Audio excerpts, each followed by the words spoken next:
안녕하세요. 저는 얼마 전 이혼에 성공한 30대 후반의 여성입니다. 저는 고부 갈등이라는 단어는 TV나 인터넷으로 접했지 실제로 그런 일이 심심치 않게 벌어진다는 걸 몰랐어요. 저는 다른 친구들보다 일찍 결혼한 편이었고 그런 고부 갈등에 대한 이야기는 그냥 과장돼서 떠들어대는 이야기인 줄 알았거든요. 주변에 겪은 사람이 없었으니까요. 그리고 요즘 같은 시기에 누가 그런 마인드를 갖고 있냐며 다들 괜찮을 거라 말해줬거든요. 제가 결혼하게 된 남편은 작은 가게를 운영하는 자영업자였어요. 저보다 나이가 4살 많았죠. 그리고 저는 평범한 회사원이었어요. 결혼은 무난했지만 결혼 후가 문제였어요.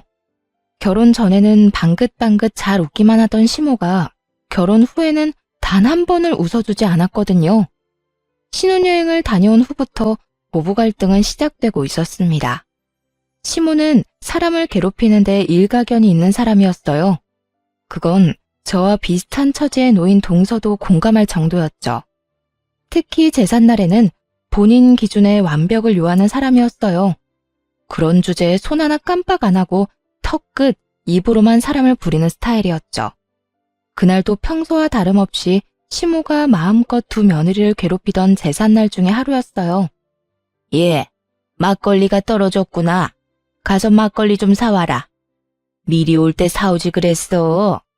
혹 제사 지내기 직전에 이렇게 없어서 발 동동 굴러야겠니? 네가 야무졌으면 고생할 일도 없는데 머리가 모자라면 손발이 고생한다는 말이 괜히 나온 말이 아니야. 제가 일부러 막걸리를 안 사온 것도 아니었어요. 남편이 나중에 사도 된다며 중간에 마트에 들리는 걸 거절한 탓이 더 크죠. 그 말을 하려다 남편을 슬쩍 보니 모르는 척하길래 저도 입 꾹 닫았어요. 그런 말하면 고자질한다며 잔소리 시간이 2배로 늘 테니 그 상황은 피하고 싶었거든요. 저는 시모 말에 아무 대답도 없이 지갑과 폰만 챙겨가지고 밖으로 나갔어요. 그러자 뒤에서 한마디 하더군요. 아유, 뭐 저런 게 다 있어? 심부름을 시켰으면 나갈 때 네 하고 대답이나 하고 가던지.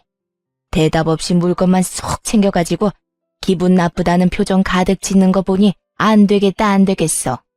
어디 며느리가 돼서 집안 제사에 저런 표정을 짓는 거야? 나 젊었을 때면 회초리를 맞아도 모자랐을 거야. 안 들리는 척하면 속 편할 거라는 생각으로 밖으로 나갔어요. 마트로 가는 내내 막걸리 하나 때문에 이렇게 욕먹을 일인가 생각이 들었죠. 그 자리에서 한바탕 뒤집어도 됐었지만 제사만 지내면 집에 가잖아요. 집에 가서 쉬고 싶다 그 생각밖에 없었거든요.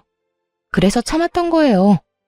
그렇게 마트에 들어갔는데 세상에 그날따라 제삿날 사야 하는 막걸리가 뚝 떨어졌더군요. 딱 그 브랜드만 썼거든요.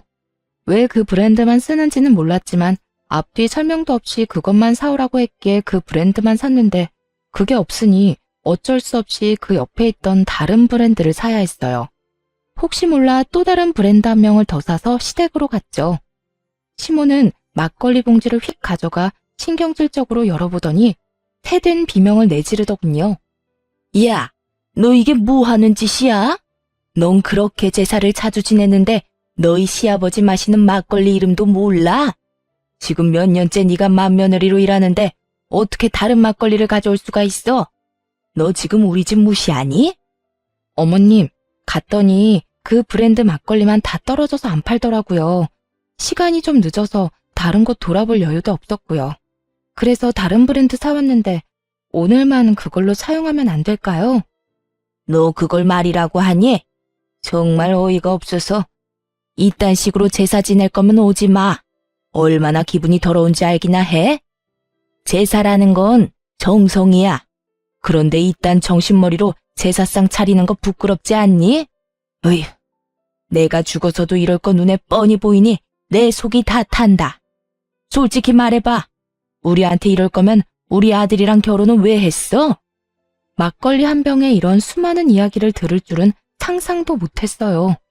산 사람 취향 맞추는 것도 아니고 죽은 사람 제사 지낼 때 쓰는 술인데요. 이 술이나 저 술이나 똑같지 뭐가 그렇게 시시콜콜 따져야 하는 게 많은지 제가 가만히 있으니 더 폭주해서 난리가 나더군요. 잘난 너의 부모님이 그렇게 하라고 시켰니? 응? 너희는 대충 아무거나 그런 식으로 하라고 배웠어?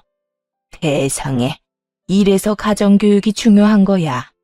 너희 시아버지 돌아가셨다고 중요하지 않다고 여기는 것 자체가 예의 없고 경우 없는 짓이지. 그리고 둘째 며느리, 너도 마찬가지야. 너도 잘하는 거 하나도 없어. 손끝이 왜 그렇게 야무지지 못하니? 네 집안 사정도 우리가 잘 알고 있다만 그래도 이건 너무하지. 남의 집 재산 망쳐놓고 또 그러겠지.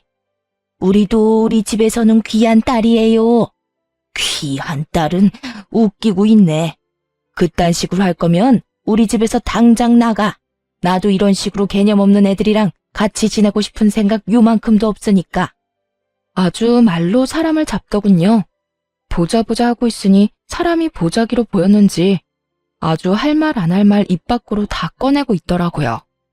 그렇게 시모가 두 며느리를 잡는 동안 두 아들들은 아무것도 들리지 않는 척, 아무것도 보이지 않는 척 거실에 앉아 TV만 보고 있더군요. 부모님 이야기까지 나오니 저도 참을 생각은 없었어요. 그리고 언젠가 한 번은 터뜨려야 될 일이라고 생각했거든요. 사람이 무엇을 시키려면 그것이 왜 중요한지, 왜 그렇게 해야 하는지 정도는 같이 가르쳐주는 게 상식이고, 막걸리 브랜드가 그렇게 중요했다면 그냥 가자는 남편 머리통을 쥐어 박아서라도 다른 마트까지 가서 가게를 탈탈 털어서 그걸 사왔을 거예요. 지 아들놈도 아무렇지도 않게 생각하는 막걸리를 왜 며느리들이 신경 써야 하는 거죠? 어머님, 그게 그렇게 중요한 거였으면 저한테 미리 말씀해 주시지 그러셨어요. 제가 여기 올 때 남편한테 마트 들러달라고 얘기했는데 당장 집 많다고 안 들리더라고요. 나중에 사오면 된다고 그냥 여기로 와버렸거든요. 그리고 그 막걸리가 그렇게 중요한 거면 왜 그 브랜드만 사야 하는지 얘기라도 해줬어야죠. 시아버님에 대한 얘기 다른 거 다 해준 적 없으시면서 저희한테 그렇게 화를 내시면 어떡하죠? 그냥 저희한테는 화풀이 하신 거잖아요. 그렇게 중요한 거면 가족이 챙겨야죠.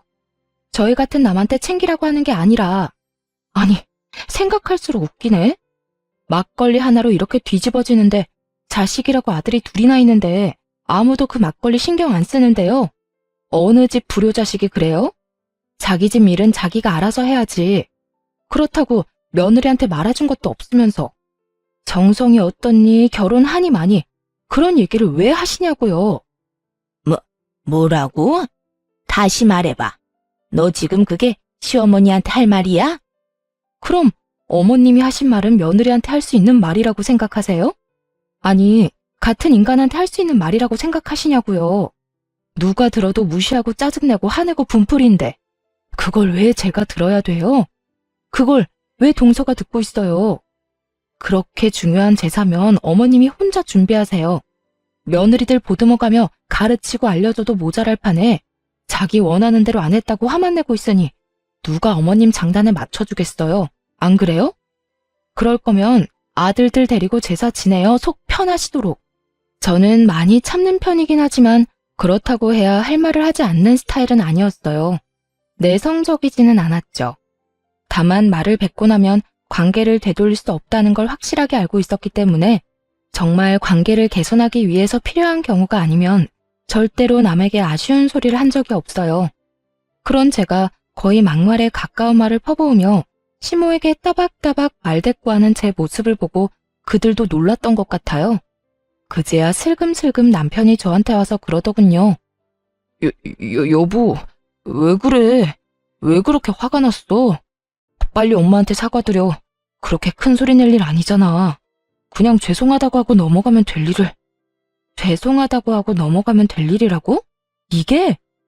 그래, 당신은 그렇겠지. 그러면 앞으로 당신이 제사 지내, 난 못 지내겠으니까. 입 있으면 말해봐. 내가 막걸리 사자고 했을 때 당신 뭐라 그랬는데? 그래놓고 어머님한테 내가 한 소리 들을 때 옆에 짜져가지고 한마디도 못했지? 그건 뭐야? 나더러 어머니 감정 쓰레기통 해주란 말이잖아. 내가 왜 그런 짓을 해? 그리고 당신도 그러는 거 아니야. 사람 앞에 두고 아닌 건 아니라고 얘기해줘야 되는 거지. 어머님이 나 혼낸다고 그 모든 게 당연한 것이라고 생각하고 그런 식으로 행동하는 거 나 기분 더럽거든? 당분간 제삿날에 나 찾지 마. 들으셨죠, 어머님? 제삿날에 저는 안 올 테니까 찾지 마세요. 사랑하는 두 아들이랑 잘 해보시던가요. 귀하지도 않고 결혼시킬 마음도 없었던 며느리한테 시키지 마시고요. 기분 나쁘게 왜 그래요? 시켜도 기분 더러우면 안 시키는 게 맞지. 그러니까 부르지 마세요. 네? 저는 그렇게 말하고 택시 타고 집에 와버렸어요. 화가 머리 끝까지 났죠. 게다가 부모 걸고 넘어지는 건 상식적으로 이해가 안 가잖아요. 그렇게 시모와 싸운 뒤 다음 제삿날이 다가오더군요. 그래서 몰래 동서에게 연락했어요. 동서, 몸은 좀 어때? 많이 안 좋지? 임신 초기에는 원래 많이 힘들잖아. 형님, 그렇지 않아도 저번에 유산 한 번 하고 난 뒤라 걱정이 많아요. 게다가 요새 피비침도 심해서. 누워있으면 괜찮은데 움직이기만 하면 몸이 안 좋으니 걱정이네요. 이번 제사는 어떻게 해야 할지. 형님은 진짜 안 오실 거예요? 나 안 가. 그쪽도 며느리 소중한 건 알아야 하지 않겠어? 몸이 너무 안 좋으면 병원 가서 진료 한번 받아봐. 유산한 적 있으면 유산 방지 주사 같은 것도 있을걸? 그리고 이번 제사는 쉬는 게 좋지 않을까? 나도 없는데 그 마귀 할멈 잔소리 다 듣고 있으면 진짜 제정신으로는 못 버틸 거야. 몸이 안 좋은데 굳이 더 아프게 할 필요는 없잖아. 서방님한테 잘 말해봐. 알았지? 동서가 알겠다고 하더군요. 그리고 제사 당일에 병원에 다녀온 동서가 시모에게 전화를 한 모양이었어요. 유산 징후가 보여서 못 가겠다고요. 상황이 이쯤 되니 시모도 동서를 닥달할 수는 없었죠. 저는 미리 남편에게 통보한 상황이었고요. 나 오늘 제사 안 갈 거야. 약속 있어. 우리 부모님들이랑 식사할 건데 당신은 제사 지내러 가. 뭐? 갑자기 이게 무슨 일이야? 설마 저번에 어머니랑 싸운 것 때문에 그런 거야? 제발 애처럼 굴지 말고. 누가 애처럼 군대? 먼저 애처럼 군 게 누군데? 그리고 나 아직도 화 안 풀렸어. 그건 당신한테도 마찬가지고. 시어머니한테 잔소리 내내 듣는데 안 들리는 척하느라 고생 많았겠어. 그건 내가 나서면 상황이 더 복잡해지니까 그랬지. 그랬어 봐. 어머니가 또 뭐라고 그랬겠어? 그러니까 본인이 잔소리 듣는 건 싫어서 마누라 잔소리 듣게 만들었다는 거잖아. 그런 소리가 아니잖아. 나한테는 그 말이거든. 어쨌든 안 나가니까 둘이 알아서 해. 왜 둘이야? 동서도 못 간대. 유산방지 주사 맞고 병원 입원한대 당분간. 그러면 당신이라도 가야지. 안 간다는 말 못 들었어? 당신이야말로 나한테 이러는 거 아니지. 내가 무슨 소리까지 들었는지 진짜로 못 들은 척하는 거야? 우리 부모님 이야기까지 나왔거든? 아무리 그래도 정도가 있지. 내가 당신한테 우리 집에 못한다고 뭐라 한 적이라도 있어? 주는 대로 받는 법이야. 결국 저는 저희 친정에 식사를 하러 갔고 시댁 제사는 남편과 남편의 동생이 치르게 됐죠. 시모가 열받아서 저한테 전화를 하더군요. 연락 다 거절했어요. 이 좋은 날에 귀 더러워지게 왜 그 사람 전화를 받아요? 그럴 필요 없잖아요. 그렇게 기분 좋게 식사하고 집에 돌아왔는데 남편 놈이 늦게 들어오며 저한테 화를 내는 거예요. 너 너무한 거 아니야? 엄마 연락은 왜 다 무시했어? 그럼 전화 받아서 좋은 말 하실 거였어? 분명히 화낼 텐데 내가 왜 그 소리 또 들어야 하는데? 우리 부모님 계신 곳에서 내가 스피커폰으로 시어머니한테 욕 듣고 있었으면 당신 기분이 어땠겠어? 야, 그 말이 아니잖아. 그냥 좀 달래주고. 뭘 어떻게 달래주고 얼러줘. 그건 당신 일 아니야? 당신 어머니잖아. 그리고 막말로 이 씨네 집 제사를 생판 남이었던 우리가 지내주는데 시어머니가 저런 식으로 나오면 당신이 중간에서 막기라도 해야 하는 거 아니야? 그때는 가만히 있다가 자기 발등에 불 떨어지니 이제 와서 나한테 해결하라고? 그래도 이렇게 안 올 게 아니라 와서 뭐라도 하면서 나한테 협조를 구했으면. 어머님이 뭐라 했는지 기억도 안 나? 이럴 거면 필요 없다고 했잖아. 며느리고 뭐고. 그럼 내가 갈 필요가 뭐 있어? 장성한 아들이 둘인데. 오늘도 잘했으니까 다음에도 둘이서 잘하면 되겠네. 다음에도 제사 음식 만들 생각하니 뒷골이 땡긴 모양인지 남편이 저한테 그러더군요. 무조건 내가 막아줄게. 그러니까 제삿날은 빼지 마. 응? 내가 무조건 어머니가 그런 말 못하도록 막을게. 남편의 시도가 잘 먹혔는지 시댁에 가서 시모가 나쁜 말이라도 할라치면 두 남편들이 적극적으로 시모를 말렸어요.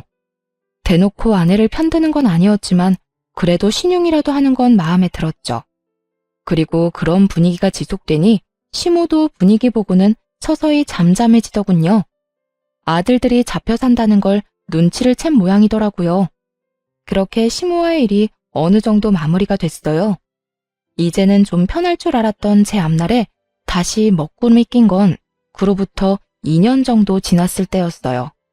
그 전까지는 시모와 부딪힐 일 자체가 없어서 괜찮았는데 이번에는 남편에게 문제가 생긴 거예요. 여보, 이번 달 생활비가 안 들어왔는데 혹시 좀 더 기다려야 해? 생활비. 요새 가게가 힘들어서 당분간만 당신 돈으로 생활비 해결 좀 해주면 안 될까? 가게 일 풀리면 다 갚을 테니까. 혹시 가게 많이 안 좋아? 무슨 문제라도 있는 거야? 그런 거 아니야. 요즘 가게 운영하는데 돈이 좀 많이 들어. 고장나는 기계도 많고 갑자기 목돈도 좀 나갔고. 매출은 그만큼 안 되는데 계속 돈만 나가니까 빚을 좀 졌어. 당신한테 말도 없이 미안해. 괜찮아. 가게 일이잖아. 당분간 생활비 걱정은 하지 마. 내가 내 월급으로 알아서 해결할 테니까. 너무 걱정하지 말고 가게나 잘 돌봐. 빨리 정상으로 돌아와야 안정되지. 그렇게 말하고 저는 남편을 위로해줬어요. 걱정이 돼서 그날 저녁부터 식사에 신경을 많이 썼어요. 남편이 좋아하는 반찬부터 시작해서 기력에 좋은 장어와 소고기, 전복 같은 걸로 요리도 꼬박꼬박 해다 먹였어요. 제 월급으로 생활비도 해결했죠. 그런데 그런 제게 청천벽력 같은 상황이 벌어졌어요. 그날은 남편이 저 대신 시댁에 간 날이었어요. 제가 시모와 마주하고 싶지 않다고 했더니 남편이 저 대신 시모가 부르면 가는 날이 많았거든요. 시모가 저한테서 아들을 뺏고 싶어서 자주 부른다는 것 정도는 예상했지만 이 시기에는 생각보다 자주 불려갔어요.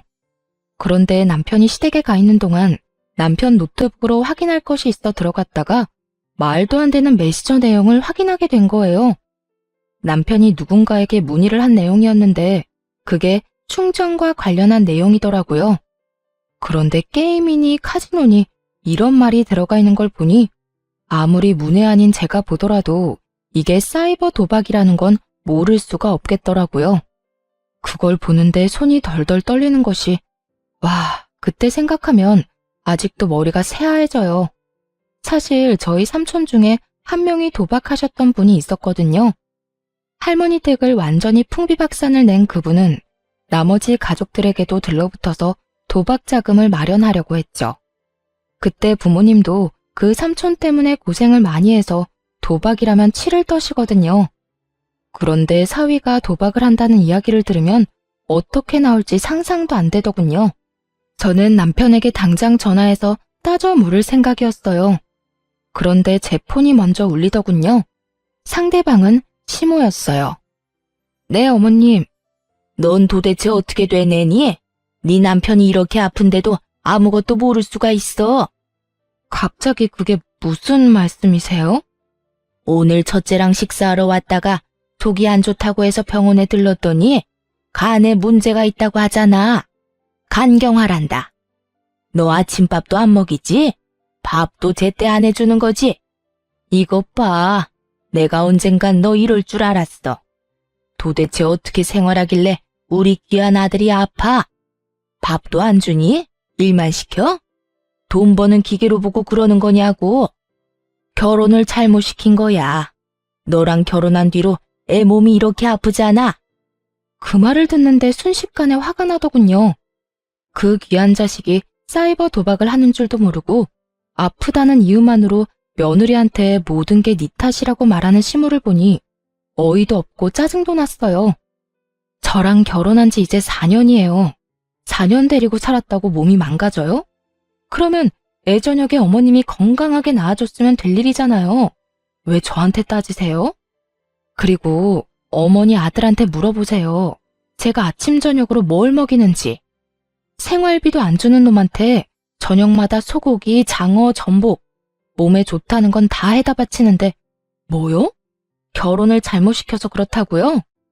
어디 가서 돈도 안 벌어다 주는 남편한테 그렇게 해주는 여자 있는지 물어나 보세요. 내가 어이가 없어서 왜 엄한 사람한테 화풀이해요? 매번 그런 식으로 사람한테 화풀이 좀 그만하세요. 듣고 있으면 기분 더러우니까. 여보, 어떻게 그런 말을 어른한테 할 수가 있어. 기분이 더럽다니. 엄마가 내 걱정 때문에 좀 과격하게 말하긴 했지만 그렇다고 해서 그런 말을 함부로 하는 건 아니지. 어른을 좀 공경해. 너 하는 거 보면 영락없이 철없는 애처럼 보이잖아. 빨리 사과해. 내가 사과를 왜 해? 사과하려면 어머님이 나한테 먼저 해야 하는 거 아니야? 말해봐. 당신 아픈 게 내 탓이야? 내 탓이냐고. 내가 식사 굶긴 적이 하루라도 있어? 내가 당신 건강 하루라도 안 챙긴 적이 있냐고. 내 몸 챙길 때마다 당신 몸도 꼬박꼬박 챙겼어. 돈 없다고 나한테 생활비 다 대라고 했을 때도 군말 없이 다 해주겠다고 했고. 그런데 뭐? 결혼을 잘못 시켰다고?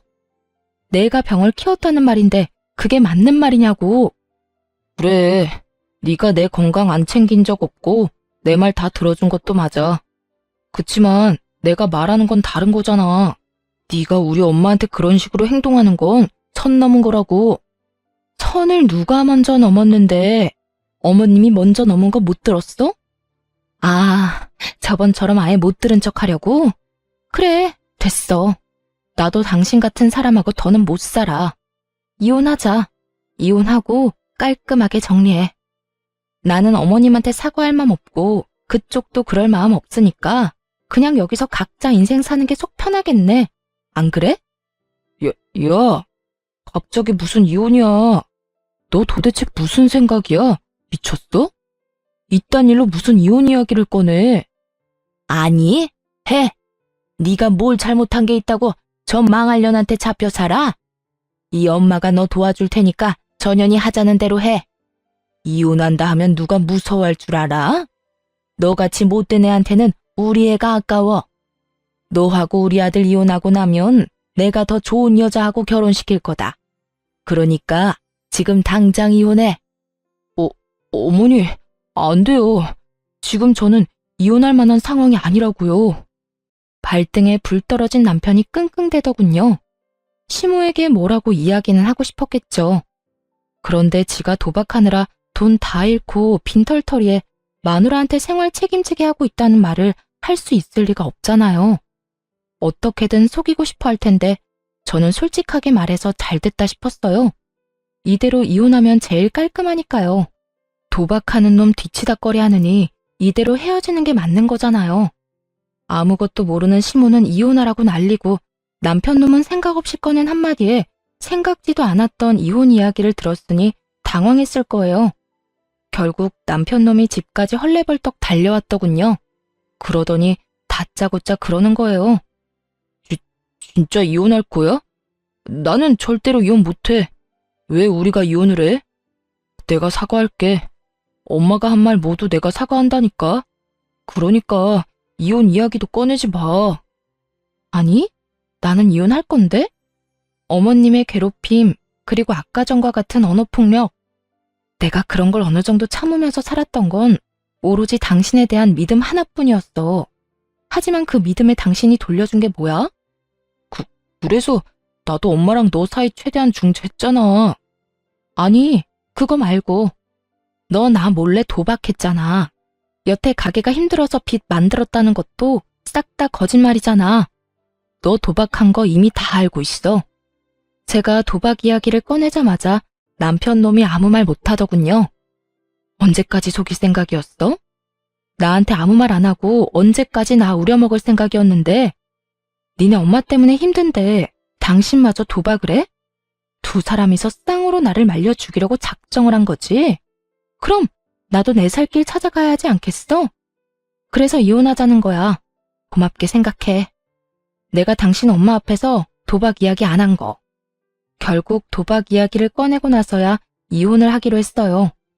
남편이 시댁에 어떻게 말했는지는 몰라도 시모는 전화 와서 아주 속 시원하다며 저를 비웃더라고요. 그래, 잘 생각했다. 네가 한 일 중에 제일 잘했어. 우리 아들하고 이혼하고 잘 살아봐라. 네가 우리 아들만큼 잘난 남자 다시 만날 수 있겠어? 어림도 없지. 내가 그렇게 되지 않도록 말 잘 듣고 싹싹하고 예쁜 여자로 재혼시켜줄 거니까. 네, 알아서 하시고요. 그냥 저는 저한테 피해만 안 주면 돼요. 이혼한 사이니까 완전 남인 거 맞죠? 저한테 나중에 딴소리 하시면 안 돼요. 제 말이 허풍이라고 생각했는지 시모가 그러더군요. 피해? 네가 우리 아들한테 준 피해는 생각도 안 하지? 오냐, 내가 죽었다 깨도 너한테 연락할 일은 없을 거다. 우리 아들도 마찬가지고. 그렇게 전 남편과 이혼하게 됐네요. 도박 자금 마련해달라고 하기 전에 이혼하게 돼서 얼마나 다행인지 몰라요. 그런데 몇 달 지나지 않아 예전 동서가 잠깐 보고 싶다고 하더군요. 시모의 구박을 둘이서 함께 받은 사이였다 보니 생각보다 정이 많이 들어서 이혼 후에도 이래저래 연락을 지속하던 중이었어요. 동서는 반쪽이 된 얼굴로 저를 보자마자 하소연했어요. 형님, 저 더 이상은 못하겠어요. 어머님이 형님 나가고는 2배로 괴롭혀요, 2배로. 말만 하면 너는 첫째처럼 하지 마라. 너 지금 굉장히 첫째 며느리 같은 거 아냐? 아니, 내보냈으면 그냥 깔끔하게 잊고 살면 될걸. 왜 자꾸 매번 그걸 다시 상기시키려는 건지 이해가 안 돼요. 아, 진짜? 그 할망구도 여전하네. 이제 막 애 낳고 산후조리하는 애를 괴롭혔다고? 임신 중에도 그딴 말하고? 그것뿐이면 제가 말을 안 해요. 우리 친정엄마 어린 시절에 다쳐서 발 저는 거 알고 계시죠? 무슨 일만 생기면 그걸 그렇게 들먹여요. 이번에도 제가 애 낳고 몸 상태가 안 좋아서 좀 쉬엄쉬엄 하려고 하는데 딱 뒤에서 그러더라고요. 너도 네 애미처럼 절름발이냐고. 뭘 그렇게 느적느적거리냐고요. 저는 너무 놀라서 동서에게 되물었어요. 그런 말을 했다고? 할망구 드디어 미쳤네. 아니, 어떻게 말을 해도 그렇게 사람 신경 건드리는 말만 골라서 해? 부모 건드리는 건 예의가 아니지. 그렇다고 자기가 자식들을 그렇게 잘 키운 것도 아니고. 봐봐, 전 남편이나 도련님도 힘든 일을 도와주기를 해. 이런 일이 있을 때 막아주기를 해. 아이고, 동서만 불쌍하게 됐네. 그래서 그런데 제가 이혼 상담이라는 걸 좀 받아보고 싶거든요. 실제로 할 거라는 말은 아니고 상담해보고 저한테 유리하면 이혼을 하는 게 맞지 않을까 해서요. 이런 식으로 애 데리고 못 살아요. 나중에 애가 커서 어머님이 하시는 거 보고 배우기라도 하면 진짜 세상이 무너질 것 같거든요. 그냥 저를 찾아온 게 아니더군요. 아무래도 제가 이혼하고 난 뒤로 워낙 시모가 많이 괴롭힌 것도 있지만 시동생이 동서를 도와주지 않아서 그런 것 같았어요. 그래서 제가 동서에게 명함을 하나 건넸죠. 나 이혼할 때 봐준 변호사 사무소야. 이혼 전문이라 최대한 동서한테 도움되도록 도와줄 거고. 근데 이렇게 시모 괴롭힘으로 이혼하는 거면 그 증거도 갖고 있어야 하거든? 동서가 좀 힘들고 귀찮겠지만 녹음이라던가 녹화, 폰 문자 내역 같은 것도 다 증거로 수집해놔야 할 거야. 고마워요, 형님. 정말 그 집구석 인간들한테 본때를 보여주려고요. 불쌍한 우리 친정엄마를 걸고 넘어졌을 때 이미 선 넘었거든요. 그렇게 동서도 이혼을 준비하더니 곧 시댁에 통보가 갔더군요.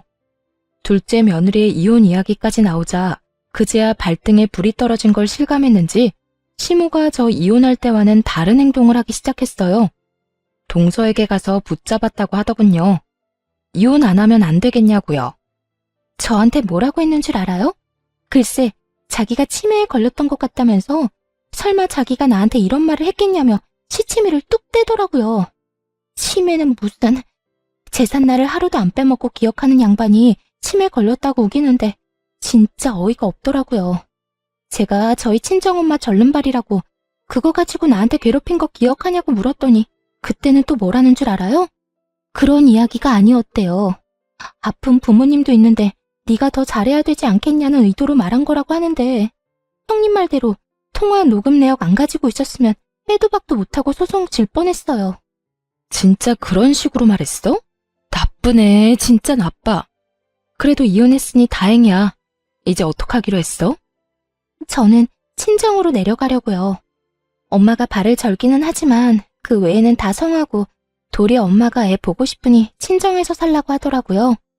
봐서 위조로 받은 돈이랑 재산 분할 받은 거 좀 더 보태서 부모님이랑 같이 살 수 있도록 좀 더 큰 집으로 이사 가려고요. 그래, 잘 생각했네. 동선에도 반반이지? 우리도 반반 내고 아파트 샀거든. 그럼 동서 전 남편도 이제 시댁에 들어가는 건가? 우리는 아파트 팔고 돈 나눴거든. 뭐 그럴 것 같더라고요. 차라리 잘 됐죠. 그렇게 아들 노래를 부르더니 그렇게 좋아하는 아들 둘이랑 다시 셋이서 알콩달콩 잘 살게 됐으니까요. 그분 원하시는 대로 된 거네요.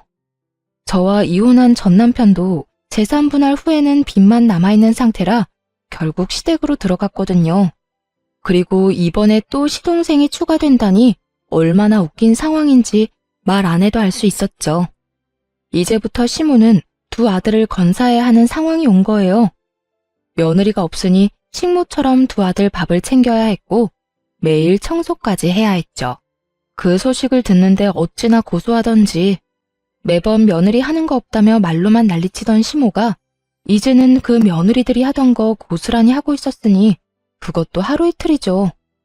70이 다 돼가는 노인이 안 힘들 수가 없잖아요.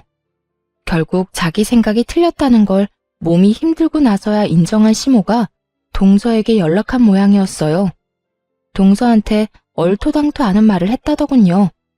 용서해 줄 테니 돌아오라고요. 자기가 뭘 용서를 해준다는 말인지. 사람 괴롭혀놓고 도리어 자기가 용서해 준다는 말을 하는 시모를 보며 아직도 제정신 못 차렸네 싶었어요. 그런데 동서가 저한테 시모가 연락 왔었다는 말을 한 뒤에 얼마 지나지 않아 시모가 저에게도 연락을 했더라고요. 저는 아예 연락을 받지 않았어요.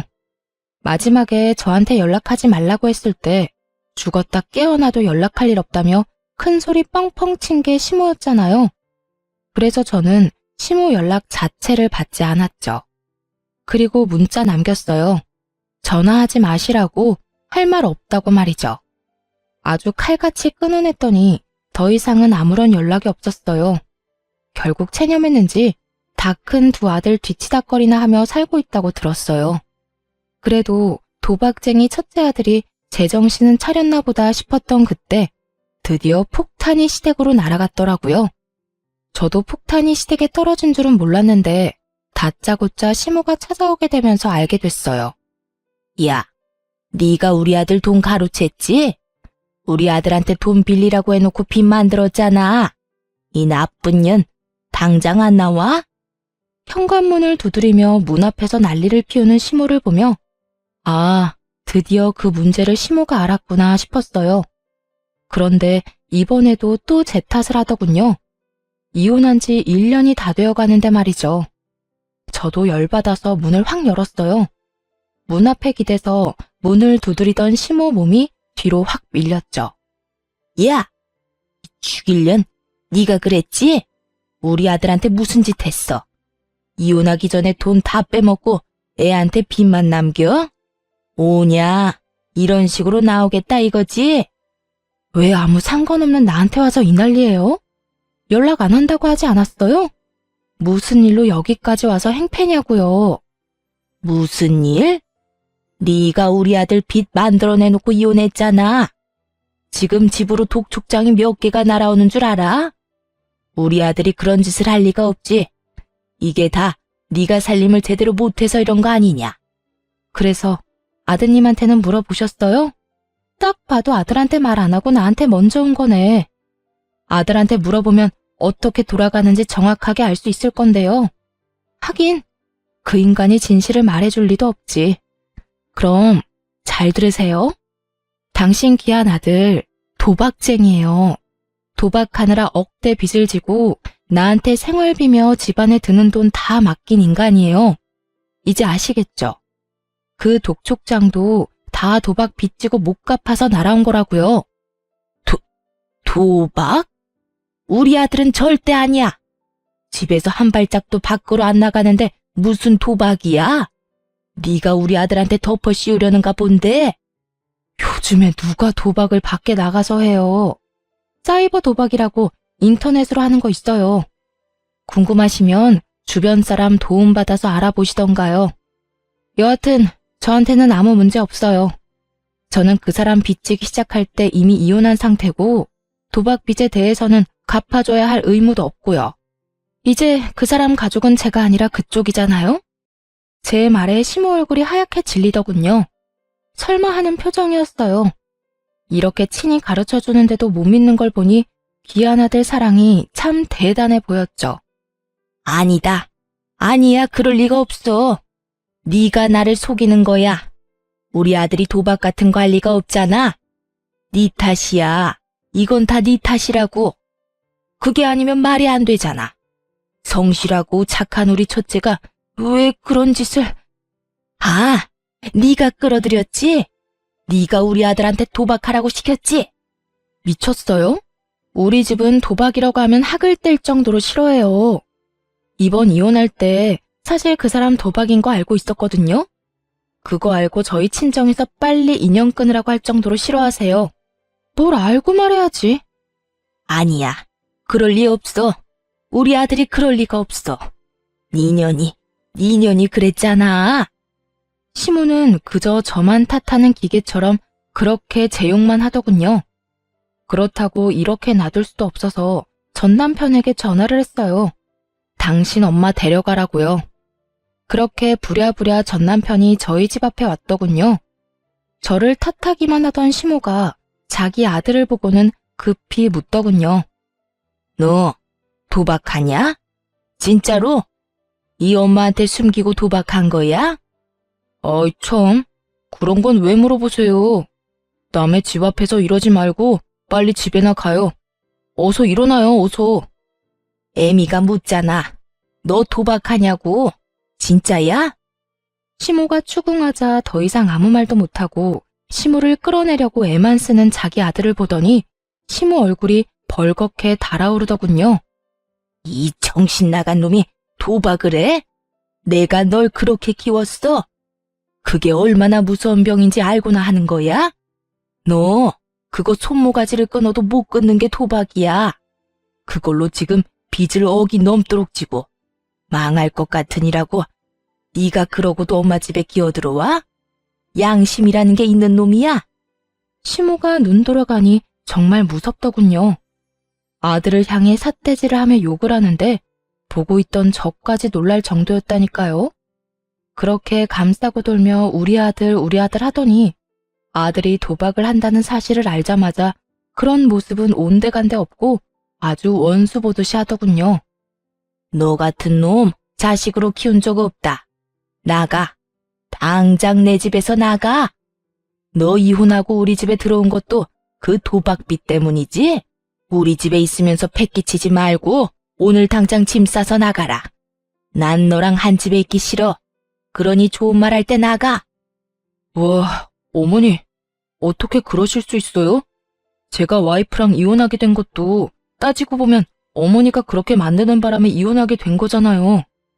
아들 이혼시켜놓고 언제는 다 해줄 것처럼 받아들여주더니 꼴랑 도박 좀 했다고 지금 사람을 쫓아내겠다는 거예요. 난 못 나가요. 못 나가니까 엄마가 알아서 해요. 그러니까 왜 와이프 속을 긁어서 이혼을 하게 만들어요? 나 이혼할 생각 없었다니까. 이혼 안 하고 와이프가 내 빚 갚아줬으면 모든 게 다 그대로 해결될 일인데 엄마 때문에 다 망친 거잖아요. 나 그럴 생각으로 이혼 안 하려고 했는데 엄마가 계속 와이프 속 긁었고 엄마 아니었으면 지금쯤 와이프가 내 빚 다 갚아주고도 남았을 거라고. 얼빠진 소리 하고 있네. 야, 내가 왜 네 빚을 갚아줘? 가게에서 사업하다가 생긴 빚이면 몰라. 근데 도박하다가 빚인 거잖아. 그걸 내가 왜 갚아주냐고. 나는 그런 거 갚아줄 생각 눈꼽만큼도 없으니까 두 분이서 알아서 하시고요. 일단 저희 집에서 나가세요. 왜 남의 집 문 앞에서 난린데? 나는 이미 상관없는 사람이니까 그런 이야기는 우리 집 앞에서 말고 다른 데서 하세요. 월! 월! 두 사람을 내쫓는 제 모습에 얼빠진 표정을 짓던 두 모자는 지금 상황이 모욕적이고 짜증나는지 서로 아주 피 터지게 싸우더라고요. 남편을 향한 시모의 반발은 생각보다 엄청났고 남편 또한 그런 시모에 대한 배신감이 생각보다 깊었나 봐요. 둘이서 욕을 주고받는데 듣고 있는 것도 힘들 정도였어요. 이 미친놈 좀 보게. 네가 사람이야? 네가 사람 새끼냐고. 자식이 돼가지고 부모 부양할 생각은 안 하고 부모 가진 거 뜯어먹을 생각이나 해? 어림도 없지. 내 노후자금 너한테 뜯기느니 내가 너를 버리고 만다. 그리고 이혼하란다고 하는 건 무슨 바보짓이야? 네가 싫었으면 끝까지 버텼으면 될 거 아니야. 너도 좋다고 이혼해놓고 이제와 내 탓을 해? 에라이 천하에 몹쓸 것. 몰라요. 모르겠으니까 엄마가 내 빚 다 갚아줘요. 어차피 내 주소도 엄마네 집 앞으로 돼 있어서 엄마 집도 차 앞 들어갈 거예요. 그러니까 집 잃기 싫으면 그냥 얌전히 내 돈이나 갚아달라고요. 적반하장이라는 말이 참 잘 어울리더군요. 게다가 이혼하고 나니 뻔뻔함도 늘었고요.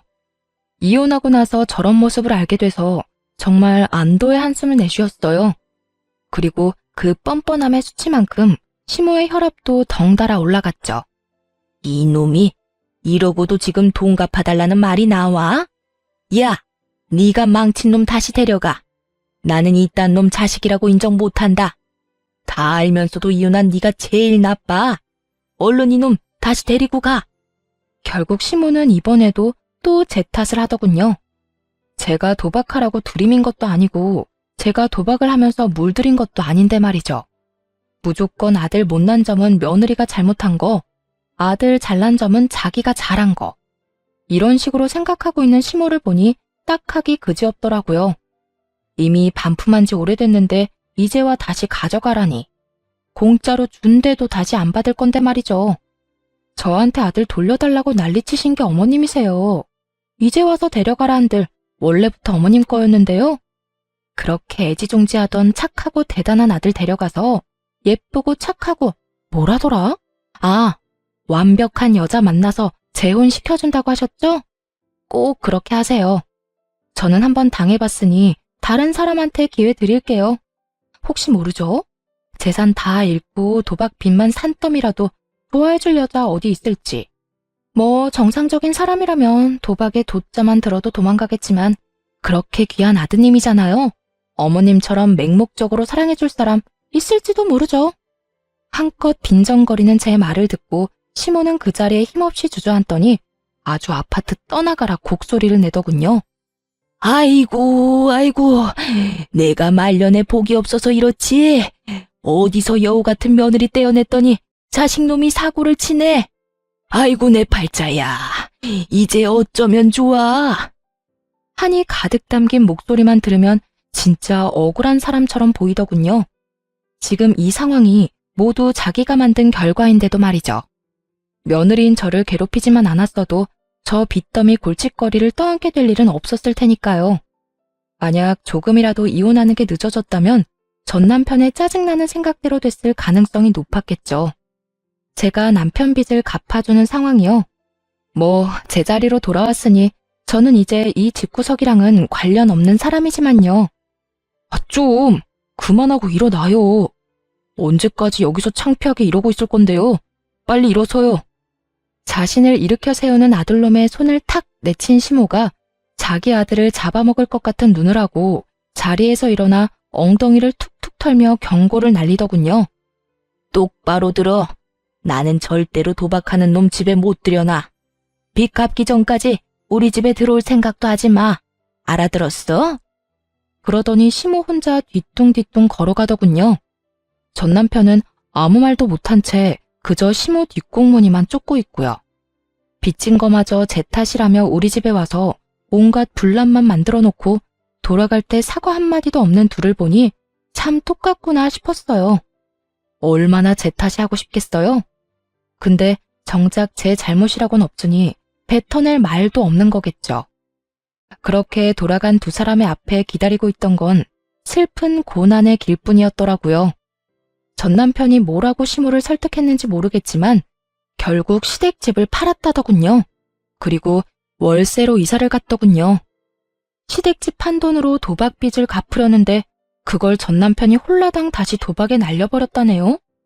그거 알고 시모가 전 남편을 두들겨 패면서 욕을 한 바가지를 했답니다. 그게 어떤 돈인데 그걸 또 도박에 쓰냐고. 그러게 왜 남편한테 그 돈을 쥐어줬는지 알다가도 모를 일이죠. 동서한테 들은 이야기인데 전 남편 동생도 자기 형이 도박한다는 걸 알고는 아무도 모르게 시댁에서 짐 빼서 나가버렸다고 하더라고요. 자기한테 도박빚 갚아달라고 할까봐 미리 손절한 게 틀림없어 보였어요. 결국 전 남편의 도박 여파는 시모에게 모두 떠넘겨졌고 시모는 모아두었던 짜투리 노후 재산마저 모조리 털릴 위기에 처하자 월세방 내놓고 본인 동생 집으로 피신했다고 하더군요. 그 뒤에 일어난 일은 뻔하죠. 돈 못 갚은 전 남편은 개인회생과 파산을 신청했다는데 결국 파산은 법적으로 도박빚은 안 된다고 하고 개인회생은 원금을 모두 탕감하는 조건으로 회생 신청이 된다고 했대요. 이거 믿고 빚을 그만큼 진 것 같은데 결국은 모조리 갚아야 한다는 말을 듣고 절망한 건지 뭔지는 모르겠지만 뺀질나게 시모 찾아갔다고 하더군요. 그런데 시모는 그렇게 귀하다며 아끼던 아들을 2번 다시 만나주지 않았다고 하고요. 자기는 도박하는 자식 낳은 적도 없고 그런 자식은 자기 아들이 아니라며 시모 본인 동생에게 이야기했대요.